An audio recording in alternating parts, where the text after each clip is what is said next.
After World War II, most of Europe was split into East and West, with all of these countries becoming a part of the USSR's sphere of influence. Notably to the south, Greece, despite mostly bordering communist countries and having a large communist resistance, never joined the Eastern Bloc. Which raises the question, why? Why didn't Greece become a Soviet puppet in the Cold War? So as of 1943, there were many in the UK who could see that the writing was on the wall for Germany and that eventually the USSR would triumph. Whilst Churchill was happy to see the defeat of the Axis, he was less pleased about the idea of a Soviet-dominated Europe. And as such, he came up with an idea to stop the USSR whilst making sure that they were the ones to destroy Germany. The plan was to use the US military to conquer North Africa and then invade Italy. From there, the Allies would quickly move into the Balkans to stop the Red Army before it could get through Romania. However, there was one problem with this plan. It was insane. By 1944, Churchill realised this, and so he sought to negotiate with the USSR to preserve some of East and South Europe's independence from communism, which would be done by maintaining their monarchies. Now, US President Franklin D. Roosevelt didn't approve of this, and so to make negotiations with Stalin simpler, Churchill simply didn't invite him. As such, the UK and USSR agreed to what's known as the Percentages Agreement, whereby each country in the region would be subject to a certain amount of influence from the West or the USSR. To start, Romania would be 100% in the Soviet camp and have no Western influence whatsoever. Yugoslavia would be split 50-50.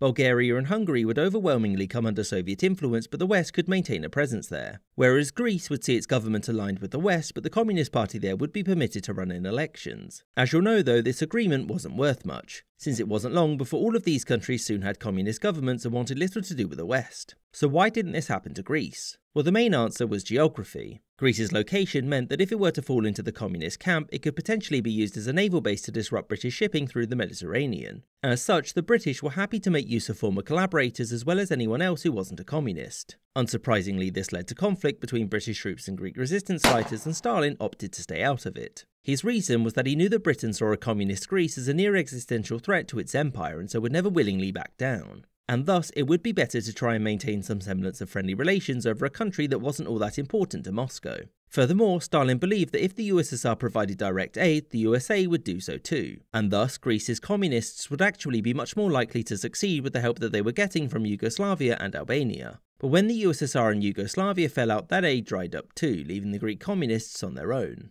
And when the United States got involved anyway, their fate was largely sealed, and by 1949 Greece's position as a member of the Western capitalist world was assured.